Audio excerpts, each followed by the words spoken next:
दुर्ग से बड़ी खबर। दुर्ग के सुप्रसिद्ध किला मंदिर में भगवान हनुमान ने छोड़ा चोला।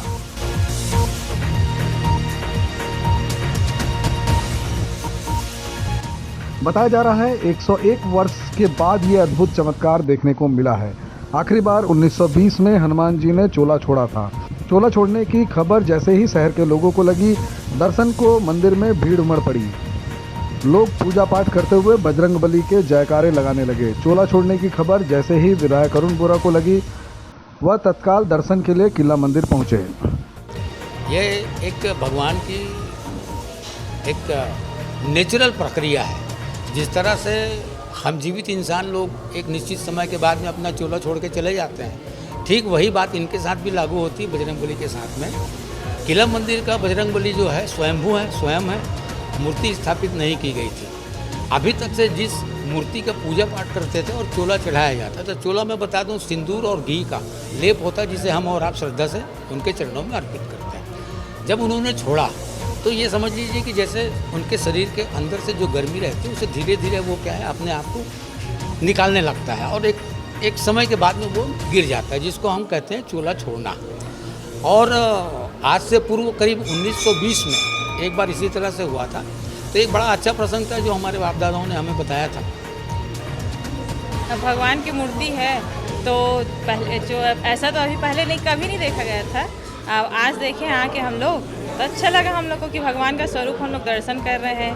पहले ऐसा स्वरूप नहीं देखने को मिला था। जैसे कि पंडित जी ने बताया कि 101 वर्ष यानी साल बाद जो चोला छोड़े हैं, तो हमको भी भगवान के उनके स्वरूप का दर्शन हो गया है।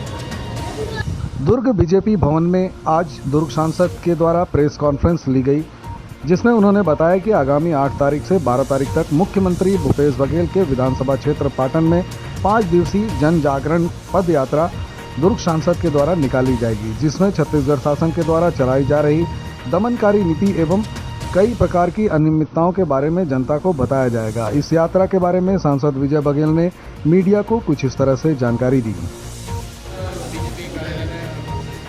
आज ये 8 अक्टूबर से 12 अक्टूबर तक छत्तीसगढ़ राज्य में जो दमनकारी नीति वाली, भ्रष्टाचार करने वाली, माफिया राज, अपराधी राज, अव्यवस्थित कानून व्यवस्था, भेदभावपूर्ण राजनीति, नकली दवाई, खाद की किल्लत, इन सब बातों को लेके हम लोग यहाँ जो आयोजन हमने तय किया है, पाटन से जन जागरण पद यात्रा, यहाँ के मुख्यमंत्री भूपेश बघेल के ही क्षेत्र पाटन से ये जन जागरण यात्रा शुरू होगी। उनके गांव बेलौदी एक गांव है, कुरुट्टी दूसरा गांव है। बेलौदी गांव से शुरू होगी और कुरुट्टी में लगभग 100 किलोमीटर की ये पद यात्रा तय करके हम लोग 5वें दिन वहाँ पहुँचेंगे। 4 रात 5 दिन की यात्रा है, जहाँ हर प्रकार के आयोजन वहाँ होंगे और हम लोग जन जागरण के माध्यम से लोगों को सरकार की जो कृत्य हैं उससे अवगत कराएंगे, क्योंकि उनके मन में ये भाव है कि भारतीय जनता पार्टी के लोग क्यों नहीं इस सरकार के खिलाफ खड़ा होते। ये जो प्रश्न उनके मन में है, वैसे तो हम लोग समय समय पे इसका विरोध हमेशा करते आए, हर स्तर पे करते आए हैं, लेकिन जन जागरण यात्रा के माध्यम से पहली बार यहाँ ये शुरुआत हुई है और ये पूरे लोकसभा क्षेत्र में ये चलेगा। हम अगले और महीने देंगे, तारीख देंगे और उसकी जानकारी आप लोग को हो जाएगी।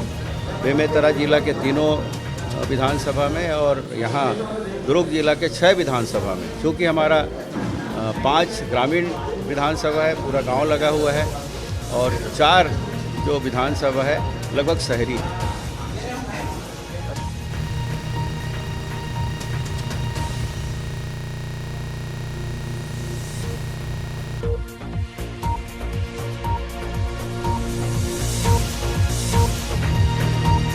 कांकेर जिले के 150 किलोमीटर दूर परलकोट में गौ तस्करों के हौसले बुलंद हैं। लगातार यहां से मवेशियों की तस्करी की जा रही है। क्योंकि महाराष्ट्र बॉर्डर का क्षेत्र यहां से पास होने के चलते बड़ी मात्रा में यहां से मवेशियों को बॉर्डर पार कर तस्करी किया जाता है, जिस पर प्रतिबंध लगाने पुलिस लगातार तस्करों पर कार्रवाई करती दिखाई दे रही है। पुलिस की इस कार्रवाई से परसपूल की जनता काफ़ी खुश नजर आ रही है, क्योंकि इस प्रकार की कार्रवाई से अब गौ तस्करी में रोक लग पाएगी। आज भी पुलिस ने कार्रवाई करते हुए मवेशी तस्कर को तस्करी करते धर दबोचा है। अभी विगत दिनों में एक मवेशियों के भरे हुए पिकअप में जिसमें 5 मवेशियों को परिवहन किया जा रहा है, तो जिसके पास समस्त दस्तावेज मवेशियों की उपलब्ध है, क्योंकि वैध हमारी नगर पंचायत की तरफ बाजार मवेशियों को वहाँ का परिवहन पालने के लिए लेके जाया जा रहा है, परंतु मवेशियों के परिवहन को पूर्णतः से किया जाता है उस संबंध में कार्रवाई की गई। कहाँ के रहने वाले? ये जो मवेशी गाड़ी में तस्कर कर रहे हैं, कहाँ लेके जा रहे हैं? हाँ? तो गाड़ी मालिक कौन है? परवीन मिस्त्री।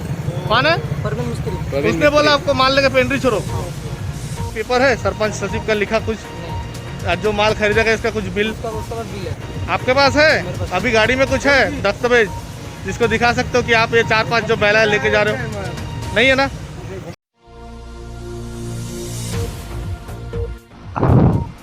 लखीमपुर घटना को लेकर कांग्रेसियों ने किया दुर्ग कलेक्ट्रेट का घेराव।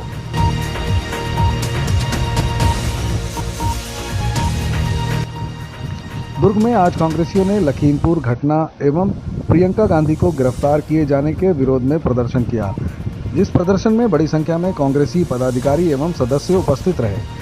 कांग्रेसी पदाधिकारी दुर्ग हिंदी भवन से मार्च करते हुए दुर्ग कलेक्टर पहुंचे, जहां कांग्रेसियों ने उग्र आंदोलन किया।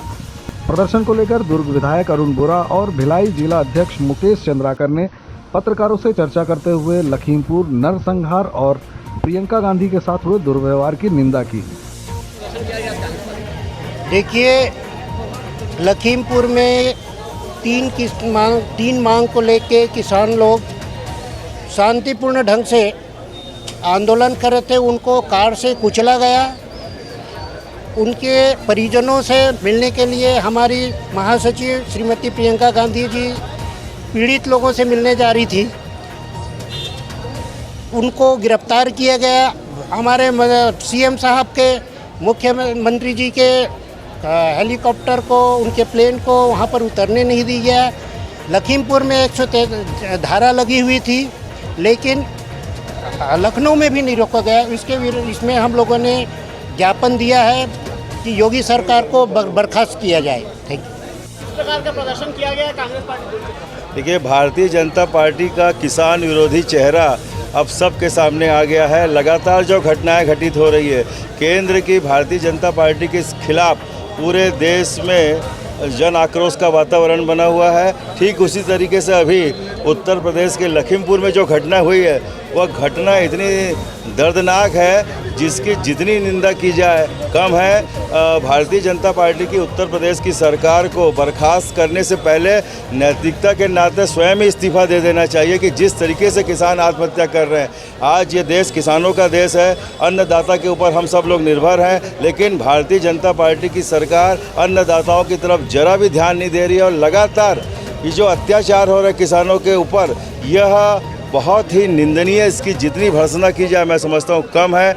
आज हम सब लोग प्रदेश कांग्रेस कमेटी के निर्देश पर और हमारी जो अखिल भारतीय कांग्रेस कमेटी की महामंत्री है, उत्तर प्रदेश की जो प्रभारी है आदरणीय प्रियंका गांधी जी को, जब वो पीड़ित परिवार से मिलने जा रही थी तो उनको मिलने से रोका गया। न केवल रोका गया बल्कि उनको हिरासत में लिया गया, और हिरासत में लेकर उन्होंने जो शर्मनाक कृत्य किया है वह बहुत ही घटिया स्तर का कृत्य उन्होंने किया है। उसके बाद हमारे प्रदेश के मुख्यमंत्री जब किसानों से मिलने जा रहे थे तो उनके भी हवाई जहाज़ को वहां पर उतरने नहीं दिया गया।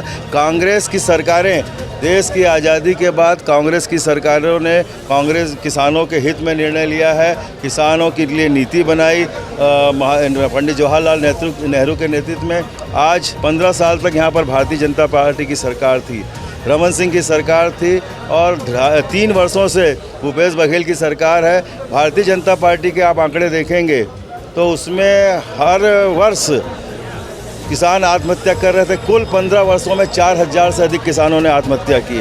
और छत्तीसगढ़ में कांग्रेस की सरकार आने के बाद एक भी आत्महत्या हमारे सामने नहीं आई है, बल्कि किसानों का कर्जा माफ़ हुआ, धान का समर्थन मूल्य दिया गया, गोधन न्याय योजना, राजीव गांधी न्याय योजना, जितनी भी योजनाएं हैं किसानों के हित में, सर्वहारा वर्ग के हित में ये छत्तीसगढ़ की सरकार काम कर रही है। इस सरकार से केंद्र सरकार को सीख लेनी चाहिए और किसानों के हित में निर्णय लेना चाहिए, नहीं तो 2024 के चुनाव में देश की जनता भारतीय जनता पार्टी को खदेड़ने में पीछे नहीं रहेगी। लखीमपुर के दोषियों पे किस प्रकार की कार्रवाई चाहते हैं? लिखमपुर के दोषियों को सख्त से सख्त कार्रवाई की जानी चाहिए।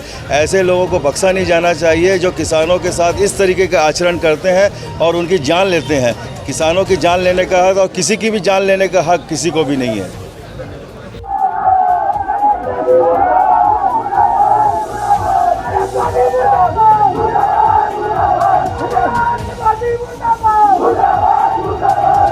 भाजपा ने प्रेस वार्ता कर राज्य सरकार पर लगाया 1500 करोड़ रुपए के खाद्यान्न घोटाले का आरोप। भारतीय जनता पार्टी के वरिष्ठ नेता और भाटापारा विधायक शिवरतन शर्मा ने आज दुर्ग भाजपा कार्यालय में पत्रकार वार्ता कर राज्य की भूपेश सरकार पर 1500 करोड़ का खाद्यान्न घोटाला करने का आरोप लगाया है। इस दौरान उन्होंने इसे प्रमाणित करने के लिए कुछ आंकड़े भी प्रस्तुत किए। पत्रकारों के सवालों का जवाब देते हुए शर्मा ने स्पष्ट किया कि विधानसभा में प्रश्नकाल के दौरान इस अनाज घोटाले का जवाब भी सरकार से मांगा गया, लेकिन गोलमोल जवाब देकर इससे बचने की कोशिश राज्य की भूपेश सरकार ने की। देखिए, छत्तीसगढ़ सरकार ने देश के प्रधानमंत्री आदरणीय नरेंद्र मोदी जी द्वारा घोषित और आवंटित प्रधानमंत्री गरीब कल्याण अन्न योजना के अंतर्गत छत्तीसगढ़ को जो चावल प्राप्त हुआ है उस चावल के वितरण में व्यापक भ्रष्टाचार किया है। लगभग 1500 करोड़ का करप्शन इस चावल के आवंटन में हुआ है। इसके विरोध में भारतीय जनता पार्टी प्रत्येक राशन दुकान के सामने 7 और 8 अक्टूबर को धरना देने वाली है और प्रत्येक विधानसभा के मुख्यालय में 11 और 12 अक्टूबर में एक विधानसभा में एसडीएम कार्यालय का घेराव करने वाली है। इस जो संघर्ष को जनहित में बीजेपी कहां तक आगे ले जाएगी? इस मुद्दे पे हम सड़क से सदन तक की लड़ाई लड़ेंगे और आवश्यकता पड़ी तो न्यायालय में भी जाएंगे। आपने जो अभी नारे की बात करी कि मोदी का चावल दे दो, वो वाला जरा बताइए। मोदी का चावल देना होगा, देना होगा। कोका स्थित ज्वेलर्स में चोरी की घटना को अंजाम देने वाली 2 महिलाएं पकड़ाई।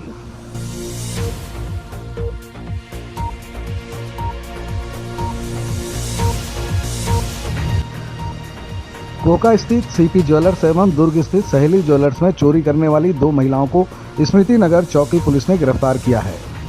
दुकान में सीसीटीवी फुटेज के आधार पर दोनों महिलाओं की पहचान की गई, जिसके बाद महिलाओं की पतासाजी कर छावनी क्षेत्र से हिरासत में लेकर कड़ाई से पूछताछ करने पर दोनों महिलाओं द्वारा दोनों जगह पर चोरी की घटना को अंजाम देना स्वीकार किया गया। आरोपी महिलाओं के पास से दोनों प्रकरणों में चोरी हुए 31 नग सोने की फुल्ली कीमत 52,000 रुपये एवं घटना में इस्तेमाल किए गई स्कूटी वाहन को भी जब्त कर जेल भेज दिया है। बताएंगे महोदय कि आज 2 महिलाओं को पकड़ा गया है, क्या है पूरा मामला, आपसे जानना चाहते हैं। मामला ऐसा है कि 30 तारीख को सीपी ज्वेलर्स कोहका में 2 महिलाएं स्कूटी में गए और फुली दिखाने बोले। उसी बीच में दुकानदार का निगाह दूसरी तरफ पड़ा और ये लोग 15 नग फुल्ली सोने का चोरी करके रख लिए। जो इनका फोटो उनके फुटेज में आ गया ज्वेलर्स दुकान में और उसको लेकर मेरे पास ऐसे रिपोर्ट कर लिया। तो फुटेज के आधार पर मैंने दोनों महिलाओं को तलाश करते रहा। दोनों महिलाएं मेरे छावनी क्षेत्र कुर्सी पार में मिला और सीपी ज्वेलर्स के माल बरामद मैंने किया। और दुर्ग के सहेली ज्वेलर्स में भी 28 तारीख को यही महिलाएं फुली चोरी किए थे, वो भी मैंने बरामद किया। इस प्रकार कुल मैंने 31 नग फुली इनसे बरामद किया, जुमला करीब 52,000 रुपये का। और आज दिनांक को दोनों महिलाओं की गिरफ्तार कर न्यायिक रिमांड पर भेज दिया गया। क्या इनके खिलाफ पहले भी और भी विभिन्न थानों में आपराधिक मामले दर्ज हैं? अभी ऐसा नहीं आया है।